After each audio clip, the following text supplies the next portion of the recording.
स्वागत है आपका चेतक क्लासेस 2.0 नामक यूट्यूब चैनल पर। और दोस्तों आज जो है हमें पॉलिटी पढ़ने वाले हैं, यानी कि कॉन्स्टिट्यूशन जिसको बोला जाता है, संविधान इसको हिंदी में बोलते हैं। और आज जो है हम संविधान का जो भाग जो है वो पढ़ने वाले हैं संघीय सरकार। क्या पढ़ने वाले हैं दोस्तों? संघीय क्या पढ़ने वाले हैं दोस्तों? संघीय सरकार। अब दोस्तों संघीय सरकार होती क्या है ना, इनको कितने भागों में विभाजित किया गया है और ये क्या क्या है, इसके बारे में आज हम जो है डीपली पढ़ने वाले हैं। तो ध्यान रखिए दोस्तों, बनाए रखिए और नोट्स टाइम टू टाइम बनाते हुए चलिए। देखो, सबसे पहले संघीय सरकारों को तीन भागों में बांटा गया है। कितने भागों में बांटा गया है? तीन भागों में बांटा गया है। सबसे पहले आती है व्यवस्थापिका। क्या आती है? व्यवस्थापिका। दूसरा प्रकार जो आता है वो है कार्यपालिका। क्या आता है दोस्तों? कार्यपालिका। और तीसरा प्रकार जो आता है दोस्तों वो आता है न्यायपालिका। क्या आता है दोस्तों?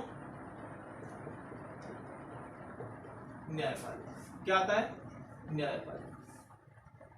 देखो दोस्तों, मैंने यहाँ पर आपको ये संघीय सरकार के तीन भाग बताए हैं कि संघीय सरकार को तीन भागों में विभाजित किया जाता है। सबसे पहले आती है आपके व्यवस्थापिका, दूसरी आती है कार्यपालिका और तीसरी जो आती है आपके वो है न्यायपालिका। यानी कि कोई भी सरकार जो रहती है वो तीन भागों में विभक्त होती है, व्यवस्थापिका, कार्यपालिका और न्यायपालिका।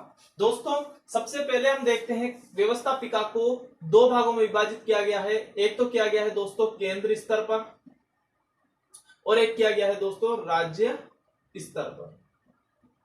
व्यवस्थापिका जो है ये दोनों स्तर पर होती है, केंद्र स्तर पर भी होती है और राज्य स्तर पर भी होती है। ऐसे कैसे? कार्यपालिका जो है ये कार्यपालिका भी दोस्तों आपके केंद्र स्तर पर भी होती है और राज्य स्तर पर भी होती है।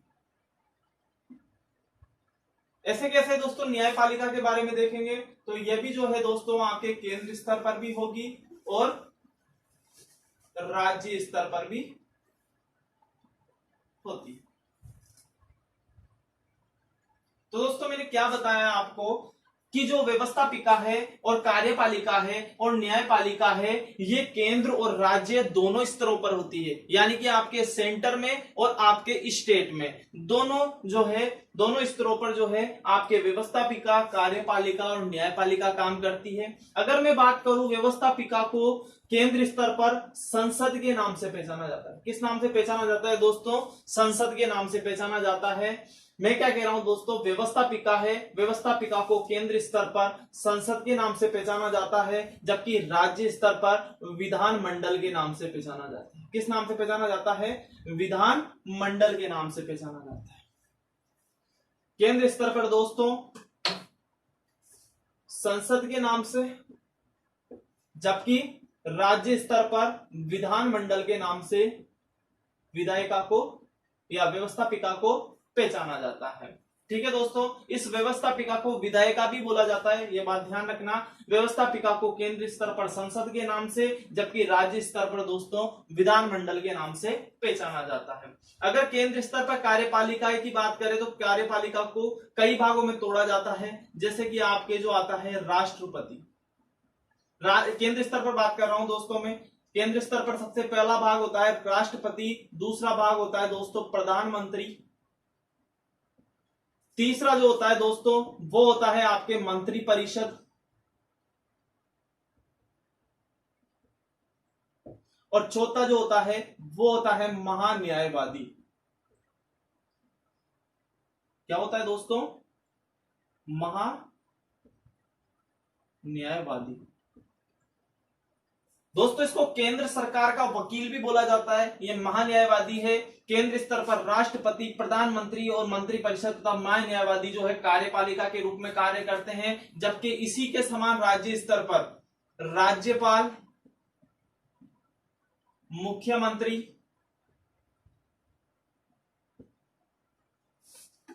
मंत्रिमंडल, जबकि महान्यायवादी की जगह आता है दोस्तों आपके महाधिवक्ता। कौन आता है दोस्तों? महाधिवक्ता। मैंने क्या बताया दोस्तों, केंद्र स्तर पर जो है दोस्तों आपके राष्ट्रपति, प्रधानमंत्री, मंत्री परिषद और महान्यायवादी जो है कार्यपालिका के रूप में काम करते हैं, जबकि राज्य स्तर पर राज्यपाल, मुख्यमंत्री, मंत्रिमंडल और महाधिवक्ता जो है ये काम करते हैं दोस्तों आपके राज्य स्तर पर कार्यपालिका के रूप में। जबकि अगर न्यायपालिका के रूप में देखा जाए तो केंद्र स्तर पर न्यायपालिका के रूप में सुप्रीम कोर्ट काम करता है। कौन काम करता है दोस्तों? सुप्रीम कोर्ट काम करता है। जबकि राज्य स्तर पर जो है दोस्तों हाई कोर्ट काम करता है। दोस्तों सुप्रीम कोर्ट को सर्वोच्च न्यायालय के नाम से जाना जाता है, जो केंद्र स्तर पर न्यायपालिका के रूप में काम करता है, और राज्य स्तर पर जो होता है हाई कोर्ट, और हाई कोर्ट के नीचे होता है दोस्तों डिस्ट्रिक्ट कोर्ट, और डिस्ट्रिक्ट कोर्ट के नीचे होते हैं दोस्तों अधीनस्थ न्यायालय। क्या होते हैं दोस्तों? अधीनस्थ न्यायालय। मैंने क्या बोला दोस्तों, आपके केंद्र स्तर पर न्यायपालिका के रूप में सुप्रीम कोर्ट काम करता है, जबकि राज्य स्तर पर हाई कोर्ट काम करता है। हाई कोर्ट से नीचे प्रत्येक जिले के अंदर डिस्ट्रिक्ट कोर्ट होती है, और डिस्ट्रिक्ट कोर्ट के नीचे होते हैं दोस्तों अधीनस्थ न्यायालय, जो प्रत्येक तहसीलों में होते हैं। देखो दोस्तों, व्यवस्थापिका, कार्यपालिका और न्यायपालिका के रूप में संघीय सरकार को तोड़ा जाता है। व्यवस्थापिका दो स्तर पर होती है, केंद्र स्तर पर और राज्य स्तर पर। केंद्र स्तर में इसको संसद बोला जाता है, जबकि राज्य स्तर पर इसको विधानमंडल बोला जाता है। कार्यपालिका जो है केंद्र स्तर पर राष्ट्रपति, प्रधानमंत्री, मंत्री परिषद और महान्यायवादी के रूप में काम करती है, जबकि राज्य स्तर में राज्यपाल, मुख्यमंत्री, मंत्रिमंडल और महाधिवक्ता के रूप में कार्य करती है। अगर मैं न्यायपालिका की बात करूं, केंद्र स्तर पर सुप्रीम कोर्ट होता है, जबकि राज्य स्तर पर हाई कोर्ट, डिस्ट्रिक्ट कोर्ट और अधीनस्थ न्यायालय होता है। दोस्तों एक बात आप ध्यान रखना, न्यायपालिका को व्यवस्थापिका और कार्यपालिका से पृथक रखा गया है। क्यों? क्योंकि अगर न्यायपालिका को कार्यपालिका और व्यवस्थापिका के साथ मिला दिया जाए दोस्तों, तो ये क्या हो सकता है, सरकार बहुत ज्यादा गड़बड़ कर सकती है। तो इसी को दोस्तों, इसी कारण जो है न्यायपालिका को व्यवस्थापिका और कार्यपालिका से पृथक रखा गया है। आपको एक और चीज बता दूं,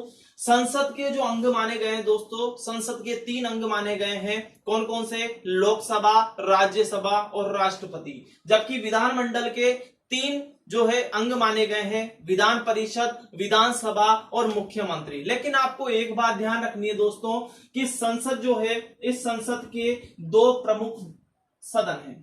कितने सदन है दोस्तों? 2 प्रमुख सदन है। सबसे पहले आता है आपके राज्यसभा। क्या आता है दोस्तों? राज्यसभा। और दूसरा आता है दोस्तों आपके लोकसभा। जबकि अगर मैं बात करूं विधानमंडल की, तो विधानमंडल में भी 2 सदन आते हैं दोस्तों। एक होती है विधान परिषद,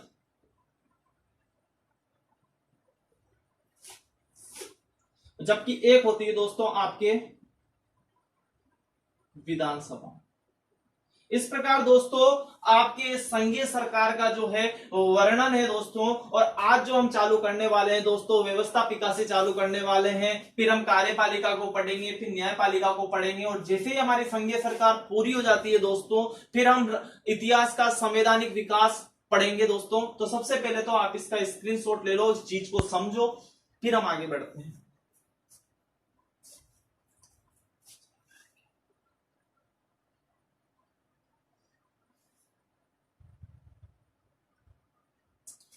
तो दोस्तों जैसा कि आपको समझ ही आ गया होगा दोस्तों, ध्यान रखना, आपसे क्वेश्चन पूछा जाता है कि संघीय सरकार का वो कौन सा हिस्सा है जो व्यवस्थापिका, कार्यपालिका से अलग रखा जाता है। तो दोस्तों वो क्या आती है? न्यायपालिका। और आपके अगर न्याय का क्रम दोस्तों होता है तो अधीनस्थ न्यायालय से शुरू होता है। अगर आपको यहाँ न्याय नहीं मिलता तो डिस्ट्रिक्ट कोर्ट में अप्लाई कर सकते हो। अगर डिस्ट्रिक्ट कोर्ट में न्याय नहीं मिलता है तो हाई कोर्ट में, और हाई कोर्ट में अगर आपको न्याय नहीं मिलता है दोस्तों, तो फिर आप क्या कर सकते हो? सुप्रीम कोर्ट में। अब इससे ऊपर जो होता है दोस्तों न्याय व्यवस्था नहीं होती है। तो अगर आपको सुप्रीम कोर्ट से अगर आपको न्याय नहीं मिलता है तो आप ऊपर नहीं जा सकते हो। वो न्याय जो होगा वो फाइनल होगा दोस्तों। तो ये बात आपको ध्यान रखनी है। ये हमारे संघीय सरकार का जो है ढांचा है, इस ढांचे को हम जो है दोस्तों पढ़ने वाले हैं।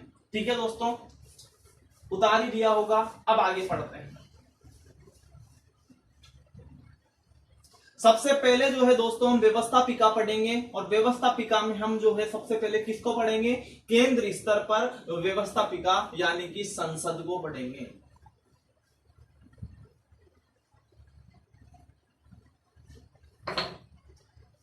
व्यवस्थापिका।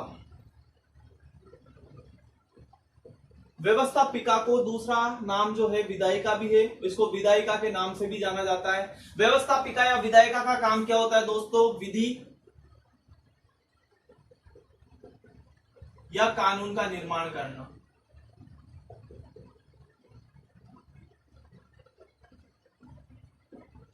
व्यवस्थापिका या विधायिका का काम क्या होता है दोस्तों? विधि या कानून बनाना। और दोस्तों मैंने आपको बताया कि आज हम जो है केंद्र स्तर पर विधायिका को पढ़ने वाले हैं। केंद्र स्तर पर जो विधायिका होती है दोस्तों, उसको किस नाम से जाना जाता है?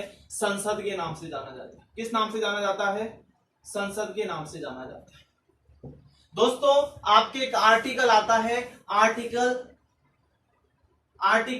79, यानी कि आप उसको हिंदी में बोलते हैं अनुच्छेद 79 के अनुसार, अनुच्छेद 79 के अनुसार प्रत्येक जो संघ होगा, यानी कि प्रत्येक जो एक देश होगा, उसमें एक संसद की व्यवस्था की गई है। ऐसा क्या है दोस्तों? अनुच्छेद 79 में लिखा हुआ है। तो अनुच्छेद 79 के अनुसार प्रत्येक संघ में क्या होगी? आपके एक संसद होगी, और उस संसद के दो प्रमुख सदन होंगे, जिनका नाम क्रमशः राज्यसभा और लोकसभा होगी। क्या होगा दोस्तों?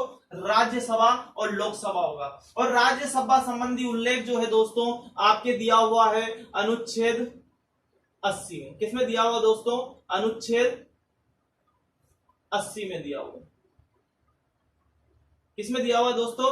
अनुच्छेद 80 में। जबकि लोकसभा का उल्लेख जो है दोस्तों आपके किसमें दिया हुआ है? अनुच्छेद 81।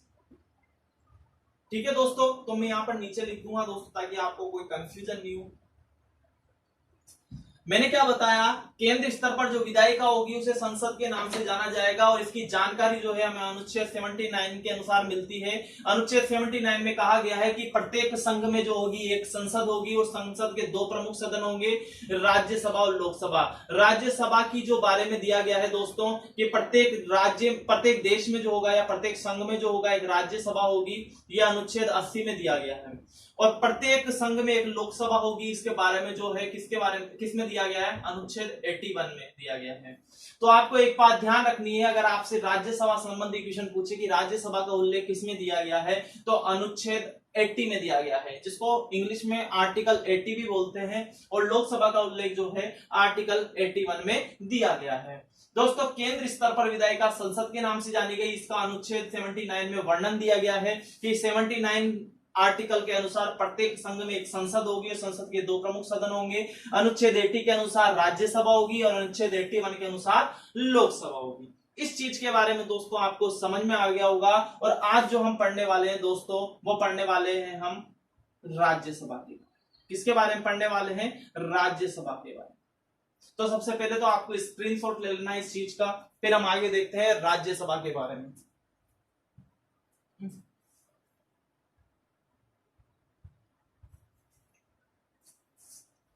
ठीक है दोस्तों, अब हम पढ़ने वाले हैं राज्यसभा, और राज्यसभा को ध्यान से देखना।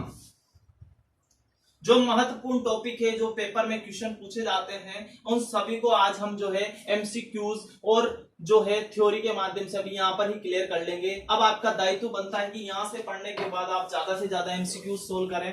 ठीक है दोस्तों, तो देखो सबसे पहले हम पढ़ने वाले हैं राज्यसभा। ठीक है दोस्तों, राज्यसभा का उल्लेख जो है किसमें दिया गया है? अनुच्छेद 80 में दिया गया है। किसमें दिया गया है दोस्तों? अनुच्छेद 80 के अनुसार प्रत्येक संघ में जो होगी या प्रत्येक केंद्र में प्रत्येक देश के लिए एक राज्यसभा होगी, है ना दोस्तों? क्या होगी? राज्यसभा होगी। और इस राज्यसभा को कई नामों से जाना जाता है, जैसे इसको स्थायी सदन बोला जाता है। क्या बोला जाता है? स्थायी सदन बोला जाता है। स्थायी सदन के अलावा इसको विशेषज्ञ सदन भी बोला जाता है। क्या बोला जाता है? विशेषज्ञ सदन भी बोला जाता है। और विशेषज्ञ सदन के साथ साथ इसे उच्च सदन भी बोला जाता है। अब ऐसा क्यों है दोस्तों, ये तीन नाम क्यों दिए गए हैं, वो चीज मैं आपको बताता हूं दोस्तों। देखो, राज्यसभा को स्थायी सदन इस वजह से बोला जाता है क्योंकि इसके कार्यकाल के दौरान इसको खंडित नहीं किया जा सकता, इसे विघटित नहीं किया जा सकता, इसे तोड़ा नहीं जा सकता दोस्तों। इसी कारण इसे स्थायी सदन बोला जाता है। जबकि अस्थायी सदन के रूप में दोस्तों आपके जानी जाती है लोकसभा। लोकसभा को कार्यकाल से पूर्व भी विघटित किया जा सकता है ना, तोड़ा जा सकता है ना दोस्तों। तो ध्यान रखना, स्थायी सदन बोला जाता है राज्यसभा को, जबकि अस्थायी सदन बोला जाता है दोस्तों लोकसभा को, क्योंकि लोकसभा को कार्यकाल से पूर्व ही विघटित या तोड़ा जा सकता है, लेकिन इसको नहीं तोड़ा जा सकता। देखो, विशेषज्ञ सदन इस वजह से बोलते हैं क्योंकि इसमें राज्यों के जो विशेषज्ञ हैं वह चुनकर जाते हैं, जो अपने राज्य का प्रतिनिधित्व करते हैं, और वो जो होते हैं अपने क्षेत्र में विशेषज्ञ होते हैं या निपुण होते हैं दोस्तों। राज्यसभा में जो भी सदस्य चुन के जाते हैं वो विधानसभा से चुनकर जाते हैं, राज्यों की विधानसभा से। और वह सदस्य जो होते हैं वो चिकित्सा के क्षेत्र में, साहित्य के क्षेत्र में, या फिर अपन बोलो किसी भी क्षेत्र में, अपना कोई भी क्षेत्र हो, जैसे कि वाणिज्य हो, चिकित्सा हो, ठीक है, साहित्य हो, है ना, गायन हो, है ना, खेल हो, किसी भी साहित्य में, किसी भी क्षेत्र में जो है दोस्तों अगर वो निपुण होते हैं, उसके विशेषज्ञ होते हैं, तो वो राज्यसभा के सदस्य बन सकते हैं। लेकिन उसके लिए दोस्तों उनको विधानसभा का सदस्य बना होना जरूरी है ना, क्योंकि कोई भी सदस्य जो होता है वो राज्य से चुनकर जाता है और राज्य की विधानसभा से ही चुनकर जाता है, और वो फिर किसका सदस्य बनता है दोस्तों, राज्यसभा का सदस्य बनता है। मैंने कहा दोस्तों क्योंकि राज्यसभा में राज्य के विशेषज्ञ बैठते हैं, इसलिए इसे विशेषज्ञ सदन भी बोला जाता है। और ध्यान रखना दोस्तों, कोई भी जो कानून होगा सबसे पहले राज्यसभा में भेजा जाता है, उसके बाद लोकसभा में भेजा जाता है। इसी कारण इसको अपर हाउस भी बोला जाता है, यानी कि उच्च सदन भी बोला जाता है, क्योंकि कोई भी कानून बनेगा तो सबसे पहले कहां पर आता है, राज्यसभा में, उसके बाद कहां पर जाता है दोस्तों, लोकसभा में। यह बात आपको ध्यान, ठीक है दोस्तों। अब इसके गठन से संबंधित जानकारी लेते हैं अपन कि इसकी स्थापना जो है किसके द्वारा की गई, कब हुई, है ना। तो दोस्तों देखो, इसका गठन जो है ये 3 सितंबर नहीं दोस्तों, 3 अप्रैल 1952, 3 अप्रैल 1952 को हुआ। और 1952 को जो है दोस्तों इसको नाम दिया गया काउंसिल ऑफ स्टेट। क्या नाम दिया गया दोस्तों, काउंसिल ऑफ स्टेट। इसे पहले राज्यसभा के नाम से नहीं जाना जाता था दोस्तों, इसको जाना जाता था काउंसिल ऑफ स्टेट के नाम से, है ना। फिर आई 13 मई 1952 को जो है दोस्तों प्रथम बैठक बुलाई गई इसकी, और प्रथम बैठक बुलाई गई इसकी, यानी कि 3 अप्रैल 1952 को तो काउंसिल ऑफ स्टेट के नाम से इसको, काउंसिल ऑफ स्टेट के रूप में इसका गठन किया गया था। 13 मई 1952 को प्रथम बैठक हुई, जिसके अध्यक्ष जो थे दोस्तों आपके कौन चुने गए, आपके उपराष्ट्रपति थे उस वक्त के, डॉक्टर सर्वपल्ली राधाकृष्णन। कौन थे दोस्तों, डॉक्टर सर्वपल्ली राधाकृष्णन, जो कि आपके उपराष्ट्रपति थे उस वक्त। उनको क्या चुना गया दोस्तों, यहां का अध्यक्ष चुना गया प्रथम बैठक का। 13 मई 1952 को इस काउंसिल ऑफ स्टेट की जो है दोस्तों प्रथम बैठक हुई। इसके जस्ट बाद दोस्तों 23 अगस्त आई। 23 अगस्त 1954 को दोस्तों नाम बदलकर, क्योंकि दोस्तों राजभाषा के रूप में दोस्तों हिंदी को चुना गया था, इसीलिए इसका नाम बदलकर राज्यसभा कर दिया गया। क्या कर दिया गया दोस्तों, राज्यसभा। यह फैसला लिया गया दोस्तों 2/3 बहुमत से जो है पारित हुआ कि अब इस काउंसिल ऑफ स्टेट को अब राज्यसभा के नाम से जाना जाए, तो नाम बदलकर राज्यसभा किया गया। दोस्तों कई बार पेपर में पूछा गया है कि जो राज्यसभा का नामकरण जो है किस डेट को किया गया, तो दोस्तों 23 अगस्त 1954 को इसका नाम बदलकर दोस्तों राज्यसभा किया गया। मैंने दोस्तों आपको 3 जानकारियां दी हैं। सबसे पहले तो राज्यसभा का जो उल्लेख है वो अनुच्छेद 80 में दिया गया है। इसको स्थायी सदन, विशेषज्ञ सदन या उच्च सदन के नाम से जाना जाता है। इसका गठन जो है 3 अप्रैल 1952 को काउंसिल ऑफ स्टेट के नाम से हुआ। बाद में 13 मई 1952 को इसका जो प्रथम बैठक हुई दोस्तों, और इसका अध्यक्ष जो थे उस टाइम के उपराष्ट्रपति डॉक्टर सर्वपल्ली राधाकृष्णन जी को बनाया गया। जबकि 23 अगस्त 1954 को दोस्तों, ये 1954 है, 1954 को नाम बदलकर राज्यसभा कर दिया गया। ये उतारना है दोस्तों आप।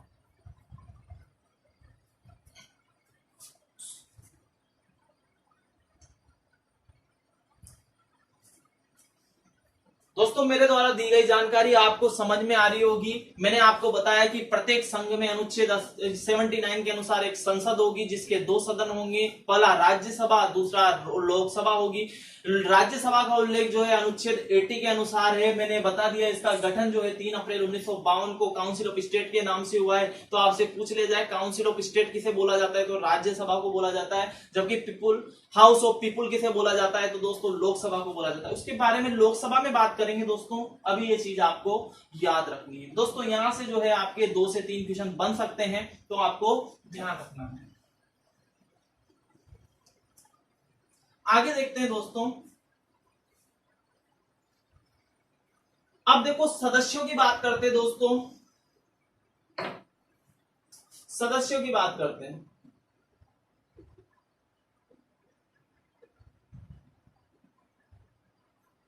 दोस्तों सदस्य की बात करते हैं तो टोटल सदस्यों की संख्या दोस्तों 250 होनी चाहिए। कितनी होनी चाहिए दोस्तों? 250 होनी चाहिए, जिनमें से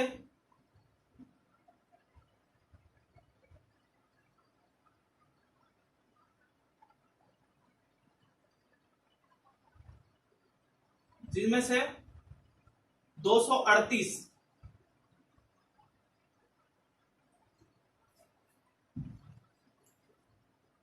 सदस्यों की संख्या दोस्तों अधिकतम कितनी होनी चाहिए? 250 होनी चाहिए,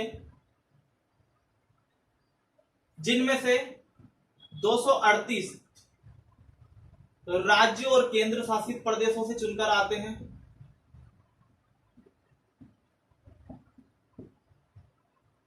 इनको यूनियन टेरिटरीज भी बोला जाता है दोस्तों, जैसा कि मेरी आपने इंडियन ज्योग्राफी वाली वीडियो देखी होगी। केंद्र शासित प्रदेशों को संघ शासित प्रदेश या यूनियन टेरिटरीज भी बोला जाता है।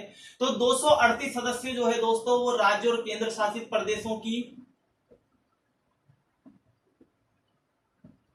विधानसभा से आते हैं चुनकर, ठीक है दोस्तों। जबकि 12 जो है 12 सदस्य वो किनके द्वारा चुने जाते हैं दोस्तों? राष्ट्रपति महोदय द्वारा चुने जाते हैं दोस्तों। किनके द्वारा चुने जाते हैं? राष्ट्रपति महोदय द्वारा, राष्ट्रपति द्वारा चुने।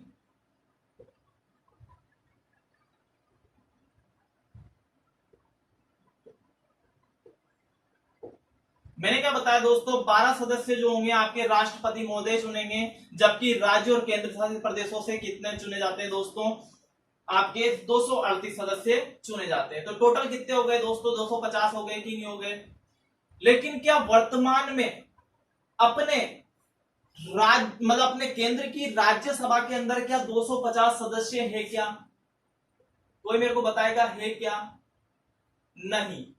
वर्तमान में सदस्यों की संख्या 245 है। कितनी है दोस्तों? 245 है। देखो होता क्या है दोस्तों, देखो इधर होता क्या है दोस्तों,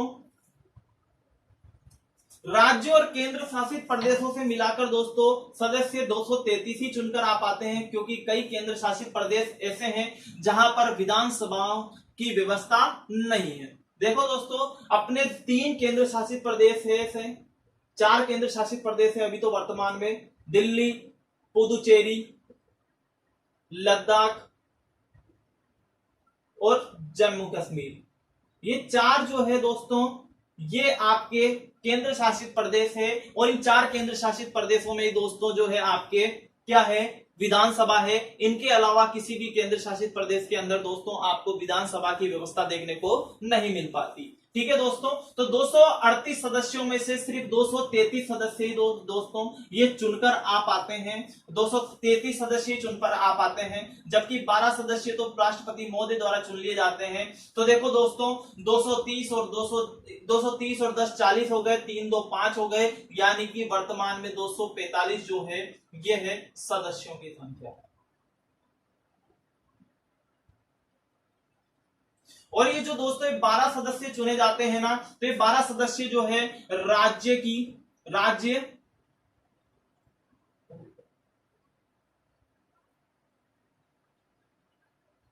राज्य व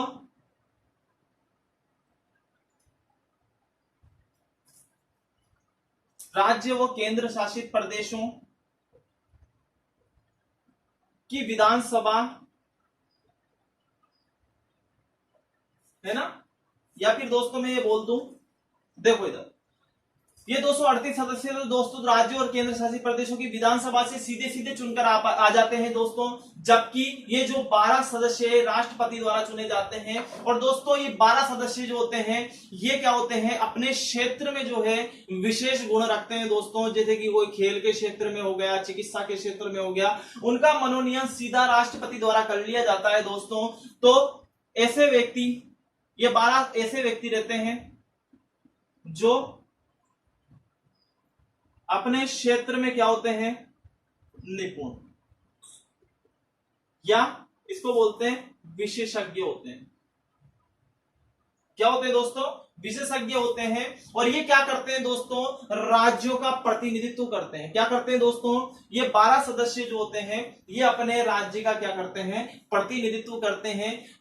ये 12 सदस्य इस वजह से चुने जाते हैं, ये 250 सदस्य जो है इस वजह से चुने जाते हैं क्योंकि ये क्या करते हैं दोस्तों, ये अपने राज्यों का प्रतिनिधित्व करते हैं, अपनी राज्य की महत्वाकांक्षाओं को जो है राज्यसभा के सामने रखते हैं, है ना, सरकार के सामने रखते हैं। तो मैंने बोला दोस्तों सदस्यों की संख्या कितनी हो गई, 250 हो गई। 250 सदस्य अधिकतम होते हैं, लेकिन वर्तमान में सदस्यों की संख्या कितनी है दोस्तों, तो ध्यान रखना 245 है। लेकिन 238 सदस्य राज्य और केंद्र शासित प्रदेशों से चुने जाने चाहिए थे, जबकि 12 जो है राष्ट्रपति द्वारा चुने जाने चाहिए थे।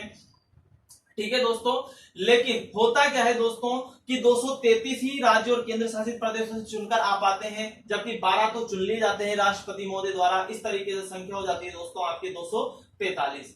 दोस्तों ये 238 सदस्य जो होते हैं, या अपन ये बोले कि 233 सदस्यों की बात करी है, ये 233 सदस्य जो है ये राज्यसभा में क्यों चुने जाते हैं दोस्तों, तो देखना राज्यसभा में इसलिए चुने जाते हैं क्योंकि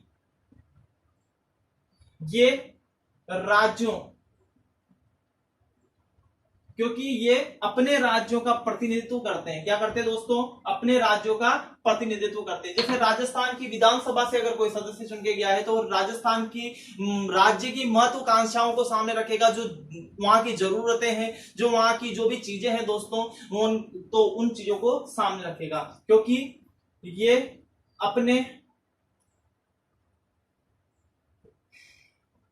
राज्यों का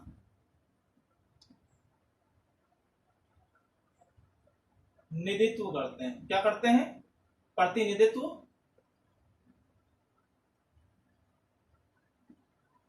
तो चयन क्यों करा, चयन क्योंकि ये अपने राज्यों का क्या करते हैं, प्रतिनिधित्व करते हैं, या महत्वाकांक्षा, राज्यों की महत्वाकांक्षाओं को सामने रखते हैं। राज्यों की महत्वाकांक्षा यानी कि जरूरतों को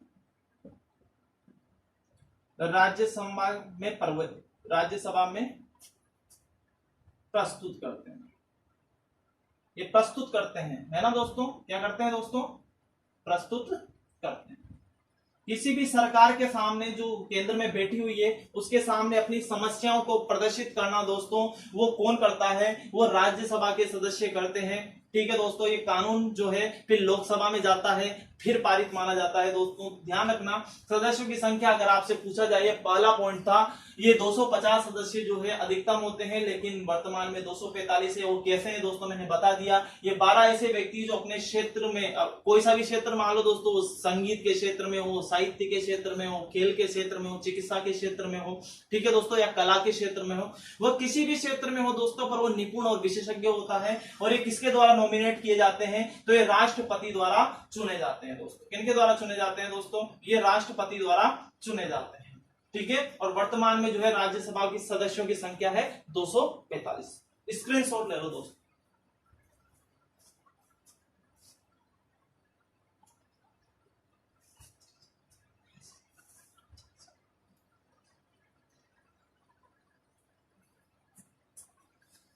ले लिया होगा दोस्तों स्क्रीनशॉट। अब दोस्तों हम आगे पढ़ते हैं। अब देखो दोस्तों, अगर अपन बात करें इन 233 सदस्यों का चुनाव कैसे होता है, तो देखो इन 233 सदस्यों का चुनाव जो है अप्रत्यक्ष प्रणाली के माध्यम से होता है।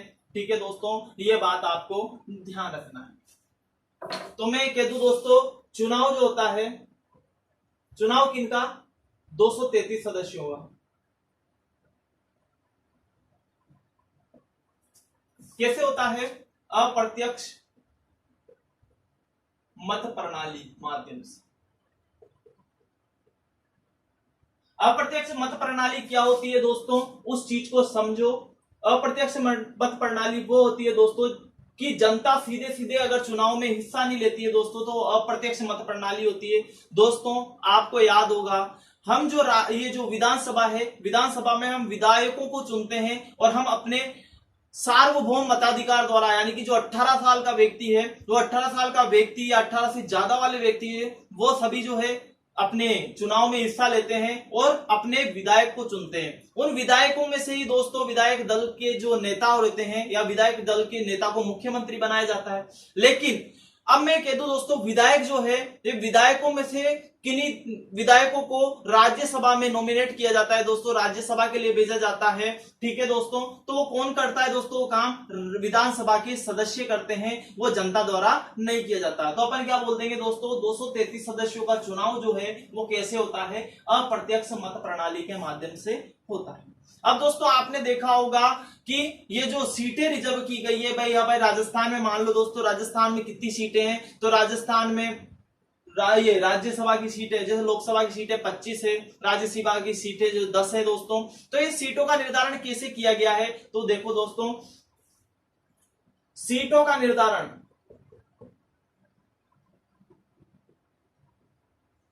ये दूसरा पॉइंट था, ये तीसरा पॉइंट है। सीटों का निर्धारण जो है दोस्तों अनुसूची 4 के अनुसार किया गया है। किसके अनुसार किया गया है, अनुसूची 4 के अनुसार।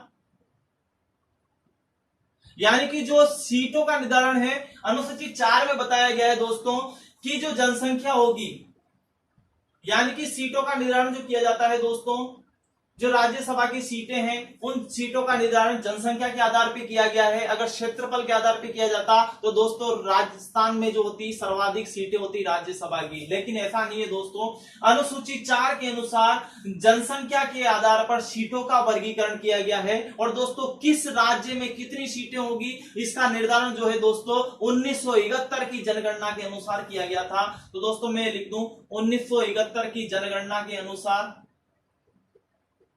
अगर अपन बात करें 1971 की जनगणना और 2011 की जनगणना, तो इसमें बहुत डिफर देखने को मिलेगा दोस्तों, बहुत अधिक डिफरेंस देखने को मिलेगा। लेकिन जो राज्यसभाओं की सीटों का वर्गीकरण है जो दोस्तों, वो किस द्वारा किया गया था दोस्तों, 1971 की जनगणना के अनुसार किया गया था। जो कि दोस्तों अभी 2020 में जो कानून आएगा या विधेयक आएगा, लाया जाएगा दोस्तों, फिर इसके बाद में दोस्तों और आगे बढ़ा दिया जाएगा कि भाई चेंज करना है या नहीं करना है, वो दोस्तों बात की बात है। लेकिन आपको याद रखना है अनुसूची 4 के अनुसार जनसंख्या के आधार पर सीटों का वर्गीकरण किया गया है या सीटों का निर्धारण किया गया है। और सीटों का निर्धारण जो है 1971 की जनगणना के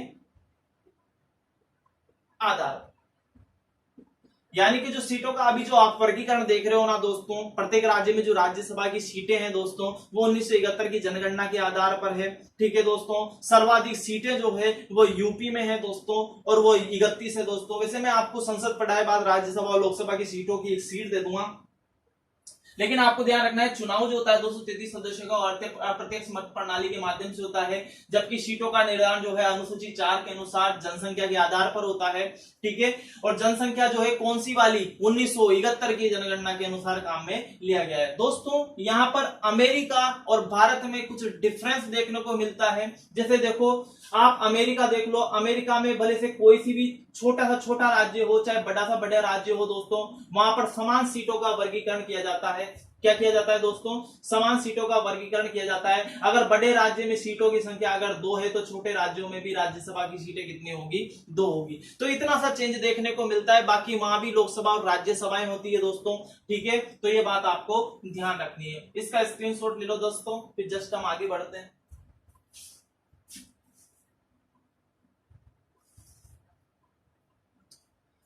अब देखो दोस्तों, राज्यसभा का सदस्य बनने के लिए क्या क्या योग्यताएं होनी चाहिए, वो चीज आप देखो। राज्यसभा का सदस्य बनने के लिए सबसे पहली योग्यता वो क्या होना चाहिए, इंडियन होना चाहिए। क्या होना चाहिए दोस्तों, इंडियन होना चाहिए। ठीक है, या तो वो भारत का नागरिक हो या भारत की नागरिकता को ग्रहण कर चुका हो। ठीक है दोस्तों, तो सबसे पहले राज्यसभा का योग्यता, क्या लिख रहा हूं दोस्तों, योग्यता, अगला पॉइंट है ये, है ना। योग्यता सबसे पहली ये है कि भारत का नागरिक हो। अब भारत का नागरिक जरूरी नहीं हो बचपन से ही हो या जन्म से ही हो, अगर उसने भारत की नागरिकता ले रखी है दोस्तों, तो भी वो क्या हो सकता है, नेता बन सकता है, राज्यसभा का सदस्य बन सकता है। दूसरी और मोस्ट बात, 30 वर्ष आयु पूर्ण कर चुका हो। क्या कर चुका हो दोस्तों, 30 वर्ष आयु पूर्ण कर चुका हो। अब दोस्तों बहुत से लोग जो है आयु में जो है वो चक्कर खा जाते हैं। मैं आपको ये बता रहा हूं, संसद है, संसद के 3 अंग माने गए हैं। कितने अंग माने गए हैं, 3 अंग माने गए हैं। एक तो माना गया है राष्ट्रपति, राज्यसभा और लोकसभा। संसद के 3 अंग होते हैं दोस्तों, राष्ट्रपति, राज्यसभा और लोकसभा। मैंने बताया लोकसभा में जो है 25 वर्ष आयु होती है, राज्यसभा में 30 वर्ष आयु होती है और राष्ट्रपति के लिए 35 वर्ष आयु होती है। ये बात आपको, मैंने बताया कि राज्यसभा का सदस्य बनने के लिए उसको 30 वर्ष आयु होनी चाहिए दोस्तों। तीसरा, लाभ के पद पर काम न करता हो। क्या न करता हो दोस्तों, लाभ के पद पर कार्य न कर रहा हो। अगर वो कर रहा है दोस्तों तो उसको लाभ का पद छोड़ना पड़ता है। अब दोस्तों अगर वो पहले से सांसद है या विधायक है या कुछ भी है दोस्तों, तो ध्यान रखना ये जनता की सेवा के लिए होते हैं, सांसद, विधायक, नेता, मंत्री जो भी होते हैं, वैसा होता नहीं है इसे, ठीक है। लेकिन संविधान के अनुसार जो होते हैं नेता पद जो है या मंत्री पद जो है दोस्तों, ये आपके लाभ के पद नहीं है। लाभ के पद जो है आपके गवर्नमेंट जॉब है दोस्तों, जो गवर्नमेंट द्वारा आपको जॉब दी जाती है दोस्तों, वो जो है आपके क्या है, वो क्या है दोस्तों, आपके लाभ के पद है, ठीक है। और लाभ के पद पे जो है दोस्तों वो कार्य ना कर रहा हो। चौथा जो है दोस्तों पागल, यानी कि मानसिक हालत से बेकार, मतलब मानसिक स्थिति उसकी बेकार नहीं हो और साथ ही में उसके ऊपर कोई कर्जा ना हो, यानी कि मानसिक और दिवालिया ना हो। ये बात आपको ध्यान, ये योग्यता है दोस्तों, ये योग्यता आपको ध्यान रखनी है। इसका स्क्रीनशॉट ले लो दोस्तों।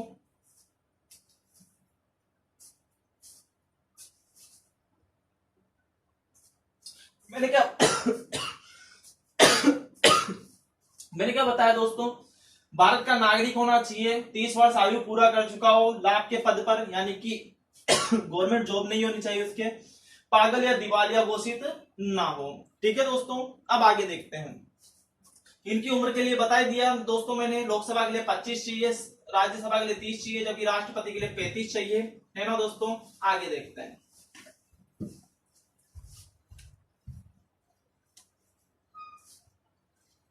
अब जो है दोस्तों ये देखो आपके राज्यसभा है, क्या है दोस्तों, राज्यसभा है, ये अध्यक्ष है, ये उपाध्यक्ष है, ये क्या है, अध्यक्ष है और ये उपाध्यक्ष है, और ये राज्यसभा के छोटे मोटे सदस्य है ना, छोटे वाले राज्यसभा के सदस्य। दोस्तों आपकी जो राज्यसभा है, ये राज्यसभा है दोस्तों, जिसको काउंसिल ऑफ स्टेट भी बोला जाता था पहले, अभी भी बोला जाता है, बोलने में तो इंग्लिश में, लेकिन अभी हिंदी में क्या बोला जाता है, राज्यसभा। मैंने कहा दोस्तों अध्यक्ष, उपाध्यक्ष और सदस्य जो है, अध्यक्ष जो होता है आपके उपराष्ट्रपति होता है दोस्तों। आप जानते हो उपराष्ट्रपति जो वेतन लेता है वो अपने पद के लिए नहीं लेता दोस्तों, वो राज्यसभा का अध्यक्ष होने के नाते जो है क्या लेता है, तनख्वाह लेता है। एक बात आपको ध्यान रखना है कि ये एकमात्र सदन है जिसका अध्यक्ष जो होता है वो बाहर से चुनकर आता है, यानी कि जो उपराष्ट्रपति होता है इस सदन का सदस्य नहीं होता है दोस्तों, ये बात ध्यान रखना। उपाध्यक्ष जो होता है दोस्तों वो अध्यक्ष द्वारा चुना जाता है, और इन राज्यसभा के सदस्यों द्वारा ही, इनमें राज्यसभा के एक सदस्य में से कोई सदस्य उठा लिया जाता है और उसको क्या बना दिया जाता है दोस्तों, उपाध्यक्ष बना दिया जाता है। दोस्तों मैं यहाँ उपराष्ट्रपति के बारे में कुछ बातें दिखा दूं कि अध्यक्ष जो है वो उपराष्ट्रपति होता है, जो है ना एकमात्र सदन जिसका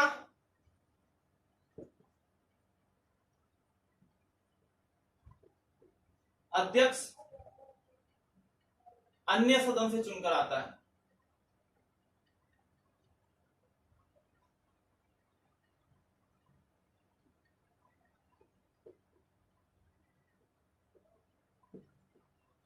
दोस्तों आपको दो बातें ध्यान रखनी है। अगर मान लो अध्यक्ष उपस्थित ना हो तो फिर इसकी अध्यक्षता कौन करता है दोस्तों? तो अध्यक्षता करता है उपाध्यक्ष।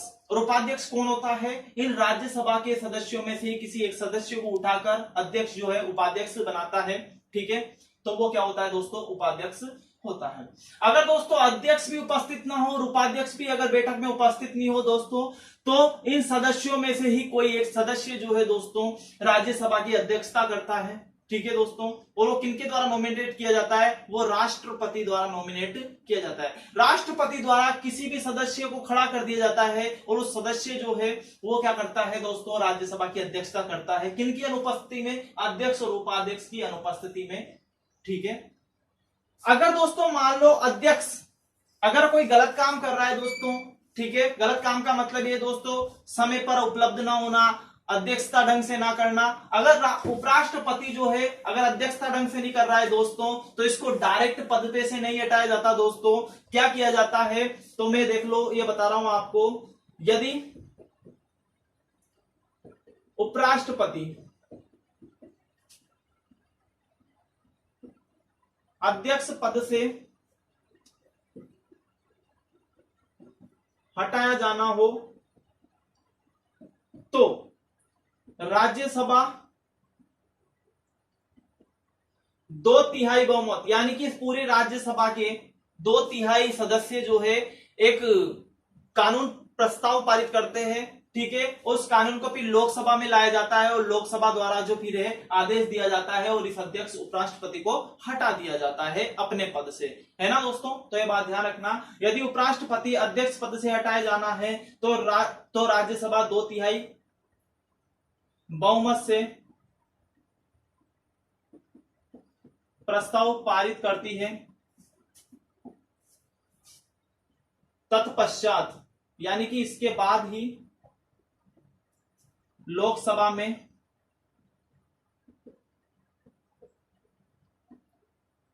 प्रस्ताव भेजा जाता है। पुनः लोकसभा से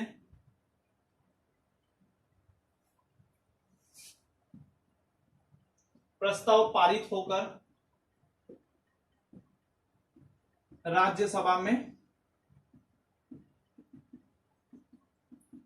यानी कि अगर आपको राष्ट्रपति अध्यक्ष पद पे से हटाना हो दोस्तों, तो आप उसको डायरेक्ट नहीं हटा सकते हो, यानी कि राज्यसभा के सदस्यों से डायरेक्ट नहीं हटा सकते हैं।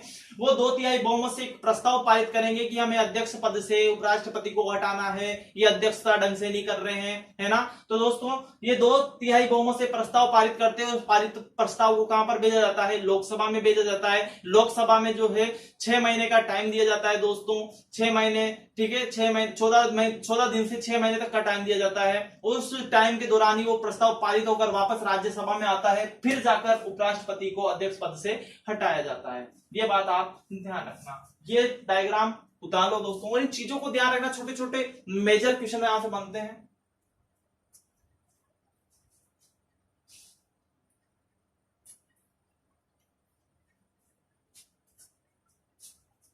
ठीक है दोस्तों, आपने ये चीजें उतार ली होगी। उसके बाद देखते हैं आगे।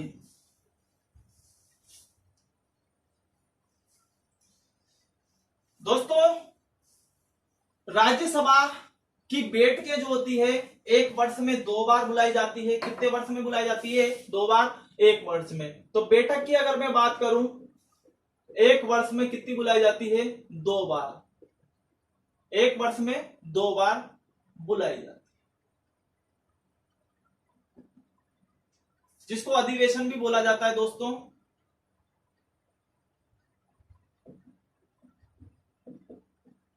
जिसको क्या बोला जाता है?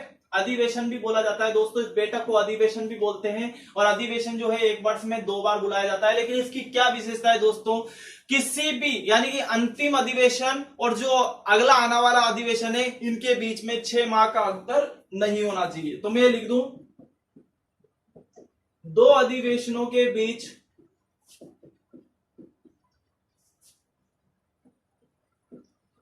6 माह का अंतर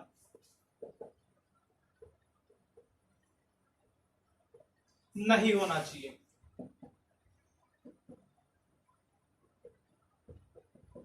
अगर पहले चौथे महीने में बुला लिए दोस्तों तो अगले साल के खत्म होते होते आप बुला लो, यानी कि 6 महीने का अंतर नहीं होना चाहिए, इससे कम होना चाहिए दोस्तों। तो बैठक जो है एक वर्ष में 2 बार बुलाई जाती है, 2 अधिवेशनों के बीच में 6 माह का अंतर नहीं होना चाहिए। अब देखो दोस्तों, राज्यसभा जो है ये खत्म होने जा रही है और राज्यसभा की कुछ शक्तियां या राज्यसभा को कुछ विशेष अधिकार प्राप्त है। राज्यसभा के विशेष अधिकार,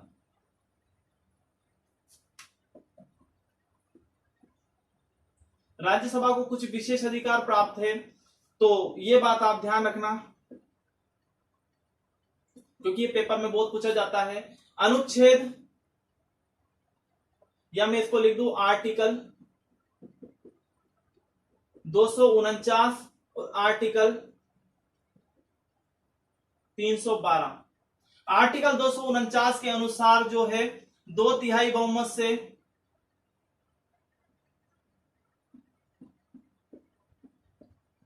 किसी भी राज्य सूची के विषय को राष्ट्रीय महत्व का दर्जा दे सकती है। यह अधिकार किसके पास प्राप्त है? राज्यसभा के पास। किस अनुच्छेद के अनुसार? आर्टिकल 249 के द्वारा, 249 के अनुसार 2/3 बहुमत से किसी भी राज्य सूची का, यानी किसी भी राज्य का जो विषय है वो राज्य से संबंधित विषय पर जो है कानून बना सकती है। लेकिन ये डायरेक्ट पारित नहीं होता है दोस्तों, ये पहले लोकसभा में जाएगा और लोकसभा में जाकर ये पारित होगा और पारित होकर दोस्तों वापस कहां पर आएगा? राज्यसभा में, है ना। लेकिन ये विशेष अधिकार प्राप्त है इनको कि 2/3 बहुमत से किसी भी राज्य सूची के विषय को राष्ट्रीय महत्व का दर्जा दे सकती है।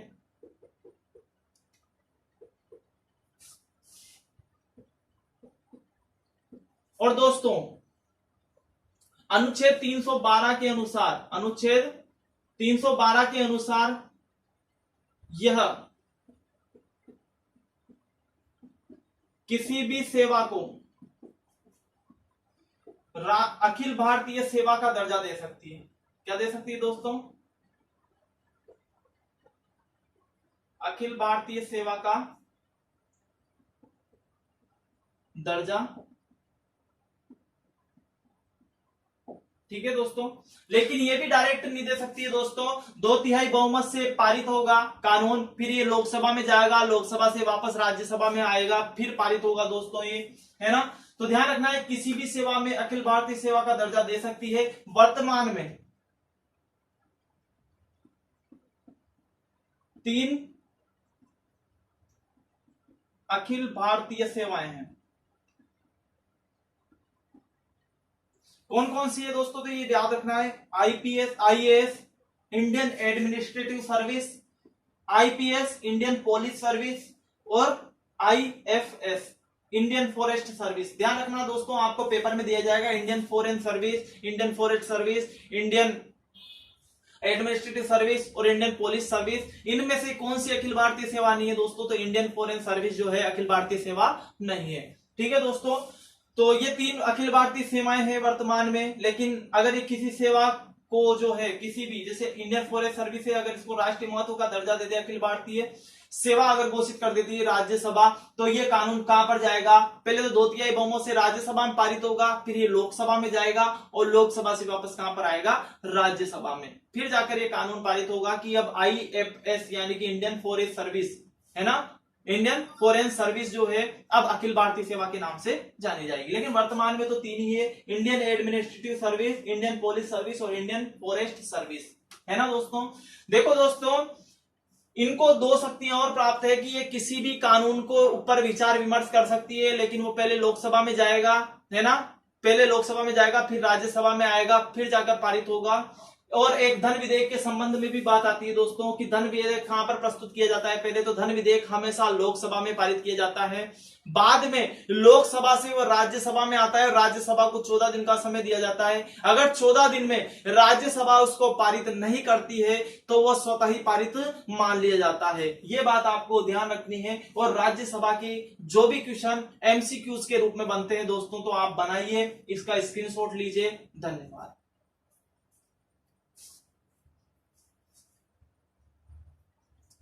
अब वीडियो को ज्यादा से ज्यादा शेयर करना, चैनल को सब्सक्राइब करना। धन्यवाद। मिलते हैं अगली वीडियो में।